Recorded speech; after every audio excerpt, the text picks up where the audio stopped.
ایمان اور اہل اسلام کی سربلندی کے لیے، ادارہ علمیہ کی تعمیر و ترقی کے لیے، علماء کرام، حیات نظام، مہاراج کرام، طلباء نظام، مومنین کرام کی درازی عمر کے لیے بلند تر صلوات پڑھیں اللہم صلی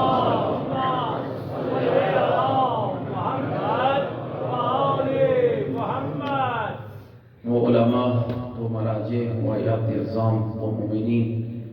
جو خدمت دین کرتے رہے آج ہمارے درمیان موجود نہیں، ان سب کی بلندی درجات کے لیے بلند تر صلوات پڑھیں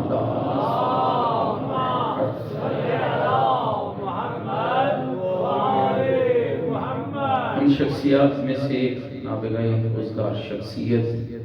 محسن ملت، مفسر قرآن حضرت علامہ الشیخ محسن علی نجفی علی اللہ مقامہ، خدا ان کے درجات بلند فرمائے اور ہمیں ان کے نقش قدم پر چلنے کی توفیق عطا فرمائے، اور وہ جو علمی ورثہ چھوڑ گئے ہمیں اس کی حفاظت کی توفیق عطا فرمائے۔ ان دعاؤں کی قبولیت کے لیے بلند تر صلوات پڑھیں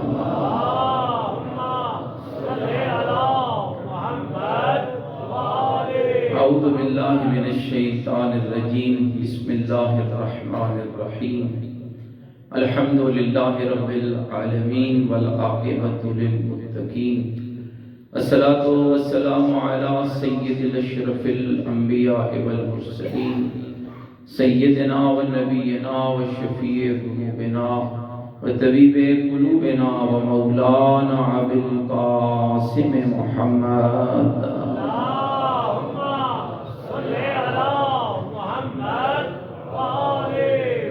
وآلہ الطیبین الطاہرین المعصومین ولعنت اللہ علی اعدائہم ملعونین، اما بعد فقد قال الحکیم فی القرآن المجید وقولہ الحق وهو اصدق القائلین، بسم اللہ الرحمن الرحیم، لو انزلنا هذا القرآن على جبل لرأيته خاشعا متصدعا من خشية الله، بلند تر صلوات پڑھنا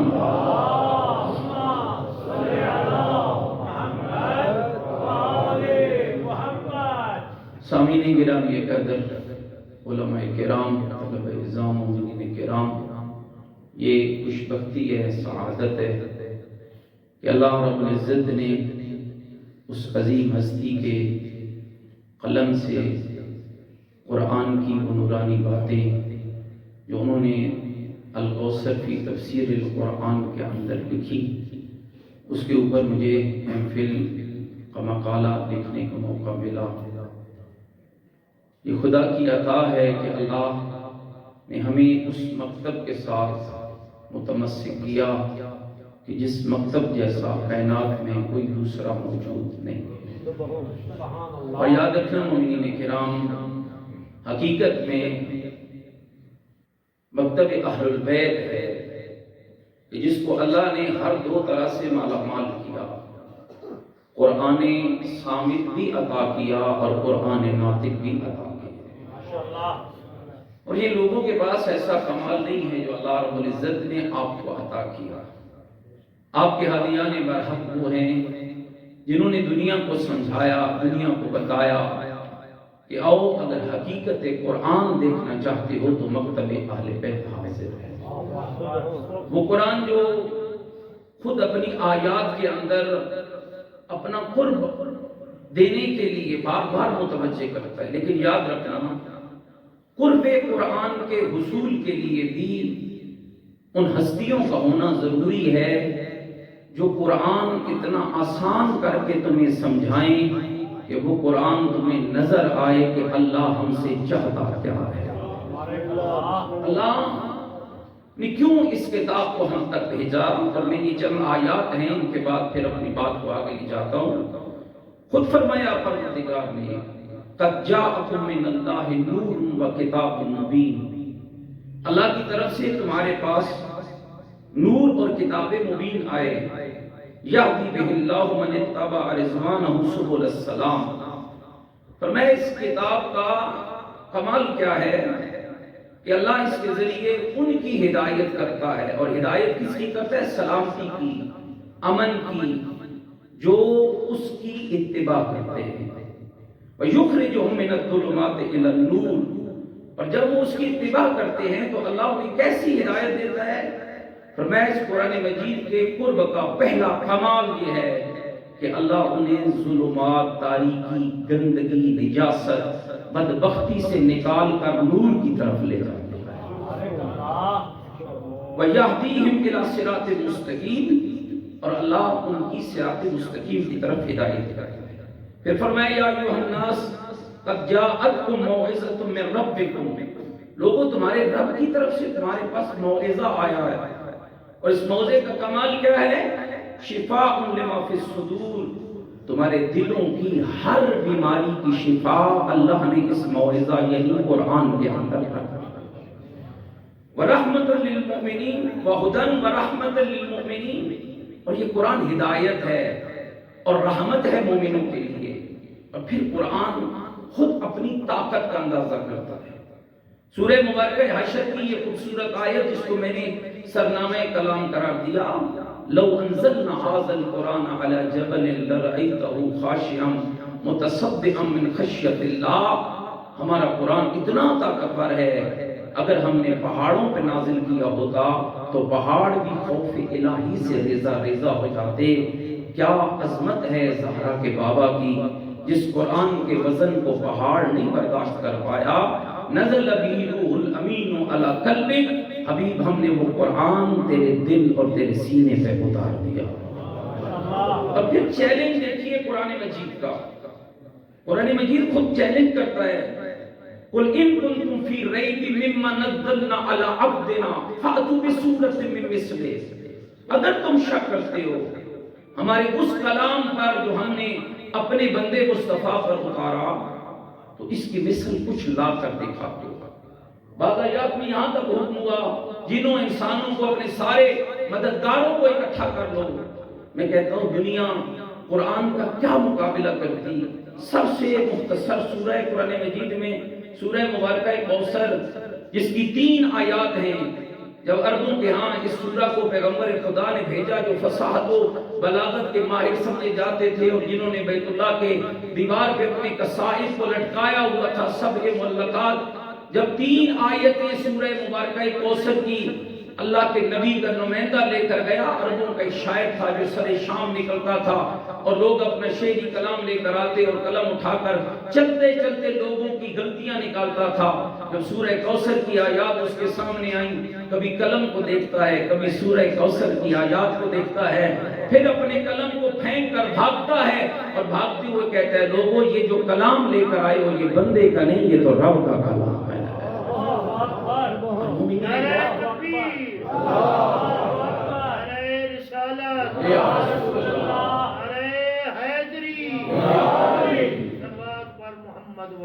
اللہم صلی علی محمد و آل محمد، جس کے بارے میں پھر قرآن متوجہ کرتا ہے۔ افلا یتدبرون القرآن ام علی قلوب اقفالها، قرآن میں تدبر کیوں نہیں کرتے، غور کیوں نہیں کرتے؟ کیا تمہارے دلوں میں تالے لگ چکے ہیں؟ اور پھر آپ کے معصوم نے فرمایا تعلموا القرآن فإنه احسن الحدیث، قرآن سیکھو، قرآن پڑھو، قرآن کی تعلیم حاصل کرو، اس لیے کہ سب سے بہترین گفتگو اللہ کے قرآن کے اندر موجود ہے۔ تفقہوا فیہ، اگلا جملہ مولا امیر کا سننا، تفقہوا فیہ فإنہ ربیع القلوب، قرآن میں تفقہ کرو، غور کرو، سوجھ بوجھ پیدا کرو، اس لیے کہ قرآن تمہارے دلوں کی بہار ہے۔ پھر فرمایا وَاسْتَشْفَعُوا بِنُورِهِ فَإِنَّهُ شِفَاءُ الصُّدُورِ، قرآن کے نور کے ذریعے شفا مانگو، اس لیے کہ اللہ نے قرآن کے اندر سینوں کی شفا رکھی ہے، دلوں کی شفا رکھی ہے۔ وَأَحْسَنُ تِلَاوَتَهُ، اور قرآن کی تلاوت اچھے طریقے سے۔ میں ایک چھوٹا متوجہ کرنا چاہوں گا، چھوٹی سی بات، ہم قرآن پڑھتے ہیں نا، پارہ ختم کرنا ہے، قرآنی پہ ہم نے ختم کرنا ہے اس پارے کو جلدی جلدی، پارہ ختم کرنا مقصود نہیں ہے، اللہ اکبر، صحیح قرآن پڑھنے کا ثواب ہے۔ مولا امیر نے کیا فرمایا؟ وَأَحْسَنُوا تِلَاوَتَهُ، قرآن کو اچھے طریقے سے پڑھو، فَإِنَّهُ أَنْفَعُ الْقِصَصِ، اس لیے کہ قرآن کے جو قصے اور واقعات ہیں وہ تمہارے لیے نفع بخش ہیں۔ مومنین کرام، خالق کائنات نے انسان کو روح اور بدن سے مرکب عقل سلیم اور قوت گویائی کی نعمات سے مالا مال فرما کر موجودات عالم میں منفرد اور ممتاز مقام عطا فرمایا۔ جس طرح بدن کو اپنے ہی اعضاء کو تقویت اور ارتقاء کے لیے خوراک کی ضرورت ہوتی ہے، اسی طرح روح کی بلندی اور تازگی کے لیے زہد و تقوی سے ملبوس ہو کر علمی تفکر کے میدان میں اترنا پڑتا ہے۔ روحانی تسکین اور معرفت کی بلندیوں سے فیض یاب ہونے کے لیے آیات قرآنی پر غور کرنا، اس کے رموز حقائق کو سمجھنا، فرمودات الہی پر عمل پیرا ہو کر اپنی زندگی گزارنا آخرت کی کامیابی کا باعث ہے۔ اس میں کوئی شک نہیں کہ قرآن مجید اسلام کا حقیقی آئین و دستور ہے۔ دنیا کے ہر طبقہ اور ہر نسل کو اپنی استعداد کے مطابق اس سے استفادہ کرنا چاہیے۔ چنانچہ حضرت امام علی رضا علیہ السلام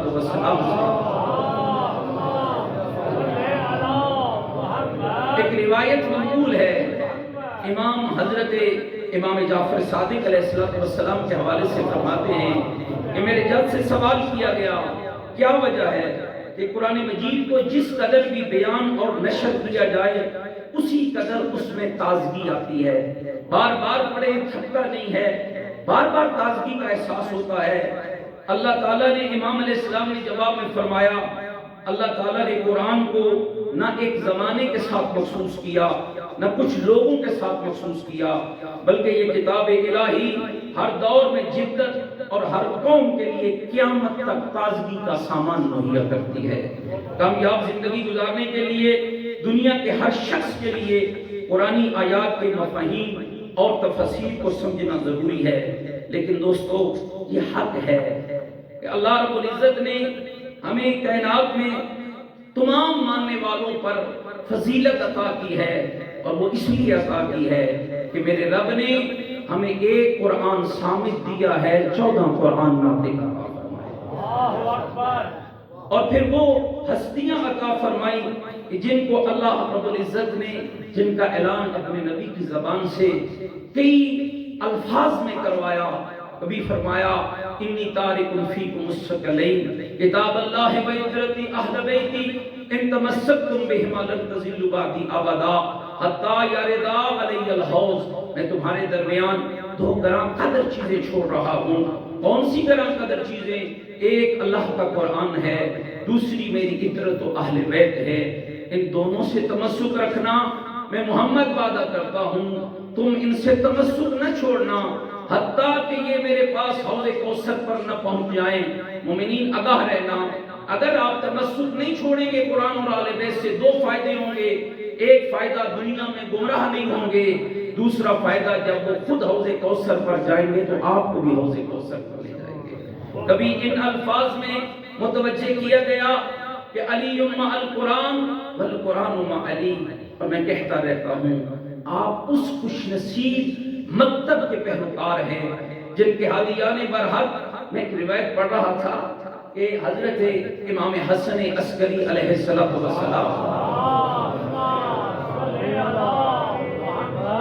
امام علیہ السلام مصلی پہ بیٹھ کے تفسیر قرآن لکھتے تھے۔ یہ عزت اللہ نے آپ کے ہادیوں کو عطا کی اور ان کے ذریعے آپ کو عطا کی ہے۔ جب امام تفسیر لکھتے لکھتے تھک جاتے اور آرام کی غرض سے اٹھتے تو اللہ جبریل کو کہتا جا جہاں پر میرے ولی نے میرے کلام کی تفسیر کو روکا ہے اگلے والا حصہ تو مکمل کر دو۔ اب دیکھیے کہ کس راستے سے اللہ نے ہماری ہدایت کے لیے کتنے پاکیزہ سامان مہیا کیے۔ اور پھر مومنین کرام بالکل اسی طرح میرے رب نے اس زمانے غیبت میں ہمیں حجت خدا امام زمن یوسف زہرا کے پاکیزہ سائے میں پروان چڑھنے والی، جن کی زبان و کلام پر معصوم کی تائید اور نصرت امام موجود تھی، ایسے علماء، ایسے مفسرین، ایسی نابغہ روزگار شخصیات عطا کی، جو کبھی شیخ طوسی کی صورت میں، جو کبھی علامہ طباطبائی کی صورت میں، جو کبھی امین الاسلام ابو علی فضل ابن حسن کی صورت میں، جو کبھی علی ابن ابراہیم قمی کی صورت میں، اور اگر اس دور کی بات کی جائے تو مفسر قرآن حضرت علامہ الشیخ محسن علی نجفی کی صورت میں اللہ نے وہ ہستیاں عطا کی کہ جن کے علم کے ذریعے اللہ ہمیں اپنے قرآن کے قریب کرنا چاہتا ہے۔ حضرت علامہ الشیخ محسن علی نجفی، دل دکھتا ہے، آنسو چل پڑتے ہیں، جسم میں کپکپی ہوتی ہے۔ میں اپنے موضوع کو روک کر یہ جملہ کہنا چاہوں گا، یہ کیفیت ہے جب کبھی تصور آتا ہے کہ قوم پہ مشکل آئی تو پھر کیا بنے گا۔ شیخ محسن علی نجفی بہت یاد آتے ہیں، بہت یاد آتے ہیں، جن کی یعنی یہ بزرگان کے جملے ہیں۔ قائد محترم نے کہا، اور اگر حقیقت دیکھی جائے تو سب سے بڑا نقصان تو ان لوگوں کا ہوا ہے جو دین کے لیے کام کر رہے تھے اور ان پر سایہ محسن علی نجفی بنے۔ مومنین کرام، میں ایک جملہ عرض کرنا چاہوں گا، موت پر حق ہے، ہر کسی نے جانا ہے، ہم نے بھی جانا ہے، لیکن یہ خیال رکھنا ان ہستیوں کی قدر کرو۔ اللہ جب ناراض ہوتا ہے تو نعمتیں واپس لے لیتا ہے۔ کہیں ہماری کسی کوتاہی کی وجہ سے اللہ کوئی ایسی نعمت ہم سے نہ لے لے۔ میں یہ نہیں کہتا کہ ہم نے کوئی کوتاہی کی ہے، موت پر حق ہے، ایک دن جانا ہے، لیکن ممکن ہے کوئی ہماری ایسی غلطیاں ہوں کہ اللہ چاہتا تو وہ اور بھی ہمارے اندر رہ سکتے تھے۔ اللہ جو بزرگان اس وقت موجود ہیں ان کا سایہ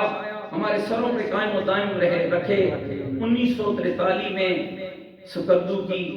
اس سنگلاخ پہاڑیوں کے دامن میں منٹھوکا قبلہ کا جو گاؤں تھا، منٹھوکا، اس کی وادیوں میں مولانا محمد حسین جان رحمت اللہ علیہ کی گود میں پیدا ہونے والا یہ بچہ کتنا بڑا مفسر بنا، کتنا بڑا عالم بنا، اس کا اندازہ ان کی 10 جلدوں کی اس تفسیر کو پڑھ کے کیا جا سکتا ہے کہ یہ بندہ کتنا رب کے اور معصوم کے قریب تھا۔ جیسا کہ آپ قبلہ جوادی صاحب سے میرے موضوع کا ایک خاصا حصہ جوادی صاحب قبلہ نے بیان کر دیا، لیکن کچھ باتیں میں عرض کرنا چاہوں گا۔ دوستو، پہلی جو ایک عجب خلش ہے، ہمارے لوگ متوجہ نہیں ہیں، ہم دنیا کے ہر مضمون میں آگے بڑھ رہے ہیں، قرآن اور آل بیت کے علم تشنا ہے،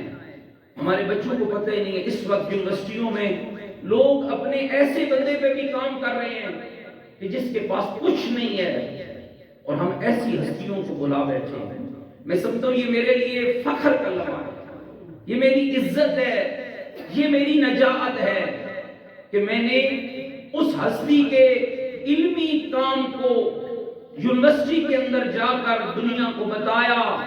کہ قرآن کا معیار کیا ہوتا ہے اور قرآن کی تفسیر کیا ہوتی ہے۔ اب حیران ہوں گے، یہ دو سال کا پروسیجر ہوتا ہے، ہمیں تھوڑا 3 سال لگ گئے، اس میں کئی بحث ہوتی تھی یونیورسٹی میں، قبول نہیں کرتے تھے۔ اب شیعہ ہیں، شیعہ تفسیر لے کر آئیں گے، ہاں شیعہ تفسیر لوگوں کے ذہنوں میں خدشات، جیسے جب اکثر قبلہ کہتے تھے، خدشات کے لوگوں کے ذہنوں میں کہ کیا کام ہوا، اور یقین جانے جب میں نے جا کر اپنے استاد کے ٹیبل پہ اس تفسیر کی ایک جلد کو رکھا، میں نے کہا جی میں اس پہ کام کرنا چاہتا ہوں۔ پہلے میں نے کہا کہ میں 2 تفسیریں مجھے دے دیں، ایک اہل تشیع کی، ایک اہل تشیع کی، میں اس پہ تقابلی جائزہ لیتا ہوں۔ نہیں، ہم تقابلی جائزہ نہیں، آپ کوئی اور کام کرو۔ میں نے شیخ صاحب قبلہ کی تفسیر جا کے ممبر پہ رکھی، ان کے ٹیبل پہ رکھی، انہوں نے پڑھی، کہا مجھے 1 ہفتہ دے۔ 1 ہفتے کے بعد میرے استاد سپروائزر نے مجھے کہا میں پسند کروں گا کہ اس تفسیر پہ آپ کام کریں، اور وہ اہل تشیع نہیں ہے، لیکن کہا کہ اس بندے کا کمال، اور آپ دیکھیے جن کی زبان اردو نہیں ہے،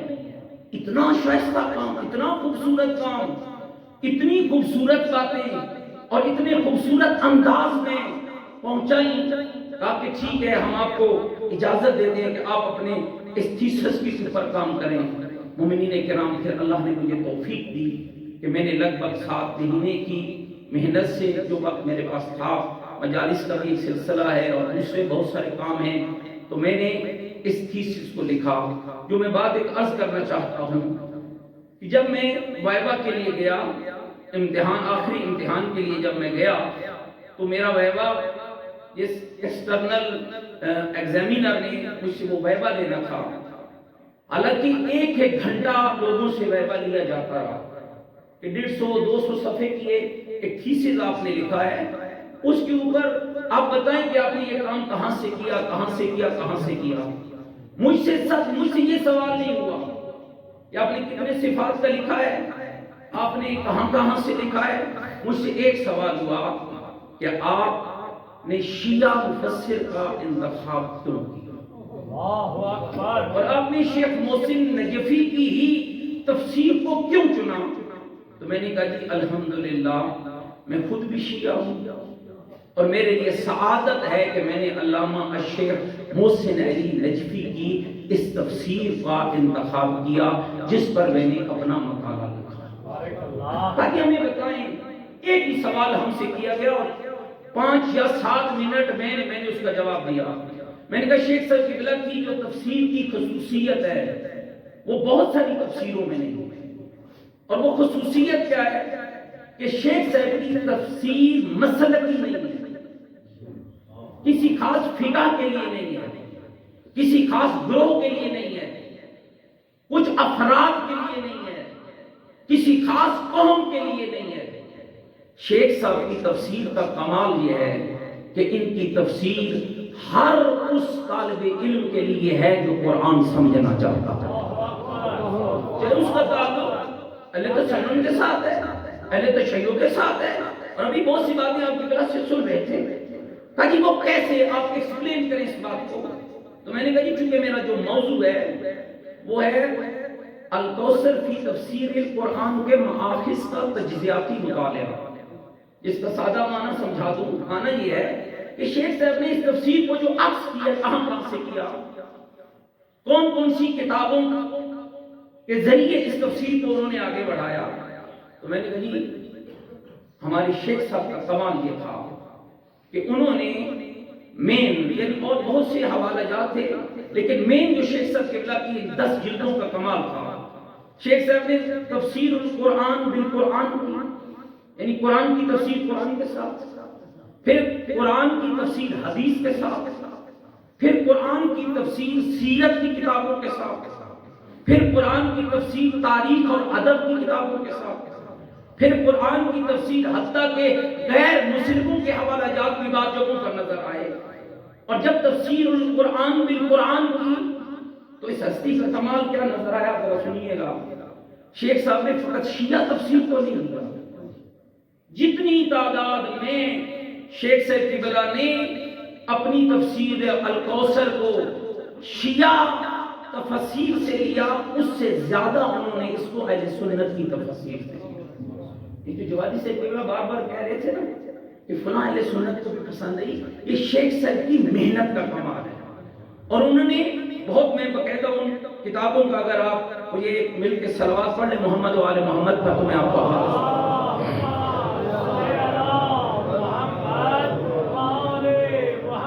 اہل تشیع کی تفسیر میں تفسیر امی جو 1365 ہجری میں شائع ہوئی، علی بن ابراہیم امی رحمۃ اللہ علیہ کی تفسیر، مجمع البیان فی تفسیر القرآن امین الاسلام ابو علی فضل ابن حسن طبرسی کی تفسیر، المیزان فی تفسیر القرآن علامہ طباطبائی 20 جلدوں پر جو مشہور تفسیر ہے، تفسیر عیاشی محمد ابن مسعود عیاش تمیمی کی تفسیر، البیان فی تفسیر القرآن محمد ابن حسن توسی کی تفسیر، تفسیر نمونہ جس سے تو آپ سارے واقف ہیں، جس کو ایک پوری جماعت نے لکھا ہے، حضرت آیت اللہ ناصر مکارم شیرازی کی زیر نگرانی۔ اسی طرح تفسیر صافی جس کو مولا محسن فیض کاشانی نے لکھا، تفسیر فرات کوفی۔ یہ وہ مین تفسیریں ہیں جن کے اندر سے شیخ صاحب نے اپنی تفسیر کو کنیکٹ کیا، اور یہ بات میں نے اپنے تھیسس کے اندر واضح۔ آگے جب پڑھے تو اہل سنت کی کون کون سی تفسیر تھی، ان میں سب سے پہلے تفسیر طبری، امام طبری رحمۃ اللہ علیہ کی تفسیر، البحر المحیط فی تفسیر ابو حیان کی تفسیر، الدر المنصور فی تفسیر المعثور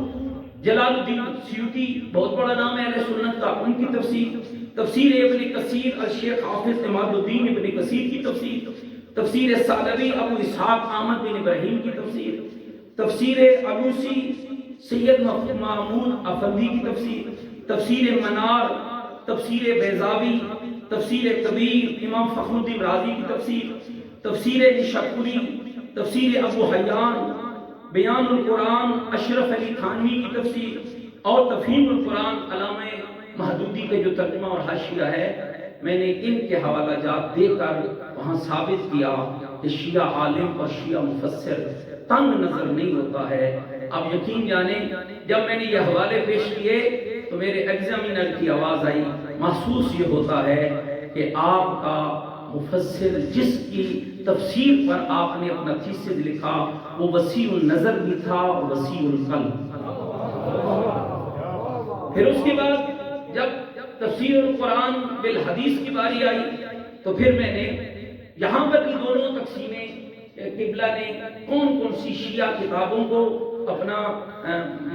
مدرک بنایا اور کون کون سی اہل سنت کتابیں، ان میں بحار الانوار علامہ مجلسی علیہ رحمہ کی 110 جلدوں پر، عیون اخبار رضا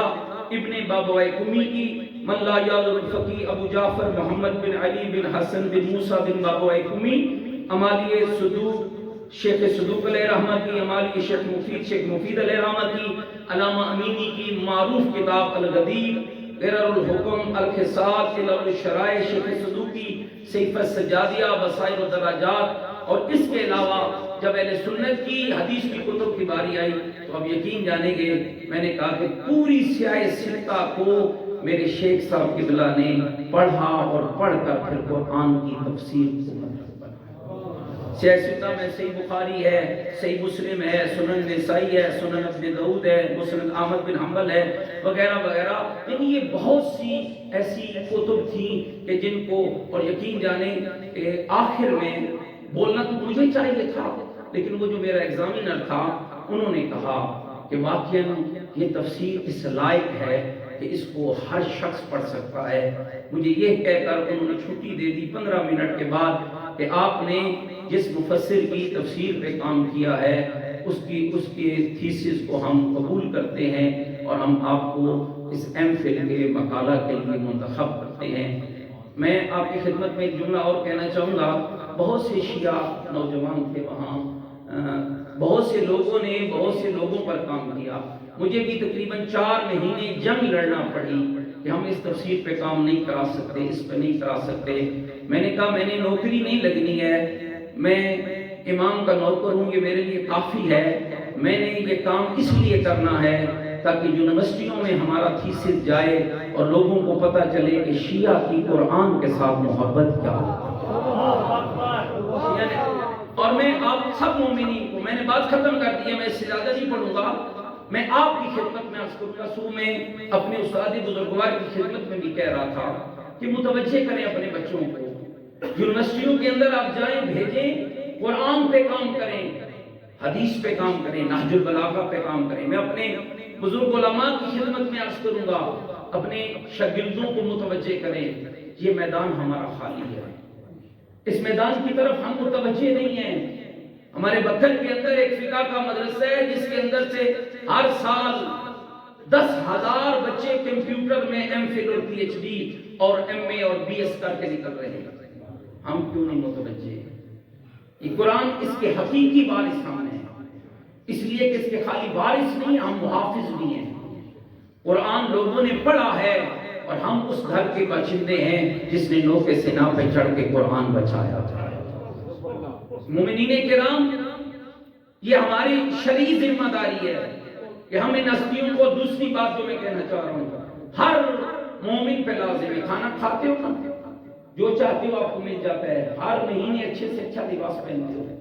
اپنے گھر میں شیخ صاحب کی تفسیر کی 10 جلدیں لے کے ضرور رکھو، اور پھر خالی رکھو نہیں، انہیں الماریوں کی زینت نہ بنو، ان سے استفادہ کرو، اس کو پڑھو، لوگوں کے ساتھ جا کر ڈسکس کرو، اپنے دوستوں کو آپ تحفہ دیتے ہیں نا، اسے کپڑوں کا تحفہ نہ دیں، ایک جلد شیخ صاحب کی تفسیر کی تحفہ دے دیں۔ اور میں نے جب سے یہ تھیسس مکمل کیا ہے، بہت سی شادیوں میں مولویوں کو بھی انوائٹ کیا جاتا ہے، میں نے تو اب اپنی روش بنا لی، کم از کم 100 قرآن مجید بلاغ المبین میں نے اپنے گھر میں لے کے رکھا ہوا ہے۔ میں جس شادی پہ جاتا ہوں شیخ صاحب کا ترجمہ اور حاشیے والا وہ قرآن مجید تحفے میں دیتا ہوں۔ بعض بندے شاید ناراض بھی ہوتے ہوں گے کہ مولوی صاحب روٹی کھا گئے اور ہمیں بدلے میں قرآن دے گئے۔ میں کہتا ہوں اگر غور کرو تو میں تمہیں وہ دے گیا ہوں جو دنیا کائنات کی دولتوں سے سب سے زیادہ مفید نظر آتا ہے۔ مومنین کرام، آپ متوجہ ہوں اور ہمارے حق میں دعا کریں کہ اللہ جو کام ہم کر رہے ہیں اس کام میں ہمیں اور بڑھنے کی توفیق عطا فرمائے، اور اللہ ہمارے قبلہ بزرگوار مفسر قرآن حضرت علامہ الشیخ محسن علی نجفی کو جنت الفردوس میں اعلیٰ مقام نصیب فرمائے، اور جو وہ علمی چیزیں چھوڑ گئے، جو ادارے چھوڑ گئے، جو کالج چھوڑ گئے، جو سکول چھوڑ گئے۔ اور پھر ایک بات رہ گئی اور میں بھول گیا تھا، یاد آ گئی مجھے، ایچ او ڈی نے کہا جو ہیڈ آف ڈپارٹمنٹ تھے کہ میں شیخ صاحب سے ملنا چاہتا ہوں، مجھے ان سے ملاقات کرائیے۔ یہ واقعہ ہے غالباً 24 جنوری کا کہ جب میرا ویبا ہوا، لیکن میں جب پلٹ کے آیا گیا تو شیخ صاحب قبلہ کی